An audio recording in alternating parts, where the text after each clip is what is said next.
Le débat sur le travail du dimanche à nouveau à l'Assemblée nationale. Depuis aujourd'hui, les députés discutent d'un projet de loi visant à étendre les autorisations permanentes d'ouverture dominicale des magasins, notamment à des zones touristiques. Ainsi, Tours pourrait faire partie de ces communes visées.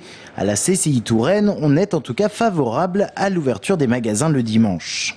Aujourd'hui, on a des touristes qui viennent en Touraine, qui ont un temps limité. Ils viennent souvent d'ailleurs maintenant par avion. Et donc dès lors qu'il y aurait la possibilité d'ouvrir le dimanche, on capterait un chiffre d'affaires.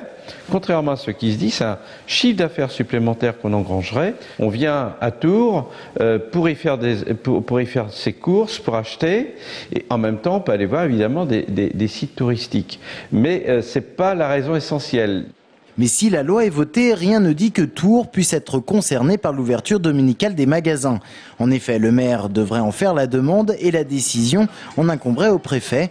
À Tours, l'exécutif municipal ne semble pas favorable à une telle mesure, par respect du repos dominical, mais également des accords passés par branche. Légiférer et passer au-dessus de ces accords me paraît déjà un petit peu délicat. Et ce qui me paraît encore plus compliqué, c'est que le taux de consommation sur l'agglomération n'augmentera pas si tous les dimanches les commerces sont ouverts, ce qui handicapera les petites structures qui ont plus de problèmes pour employer des personnes ce jour-là.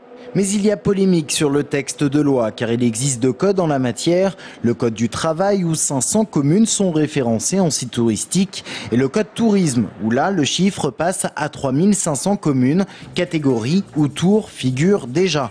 Le projet de loi n'est pas clair quant à la catégorie visée, laissant entrevoir une lecture extensive de la notion de zone touristique. Au gouvernement, on assure que seules 500 communes seraient visées en France. Quoi qu'il en soit, les propriétaires de magasins tourangeaux ont d'ores et déjà la possibilité d'ouvrir le dimanche, à la seule condition qu'ils n'emploient pas de salariés.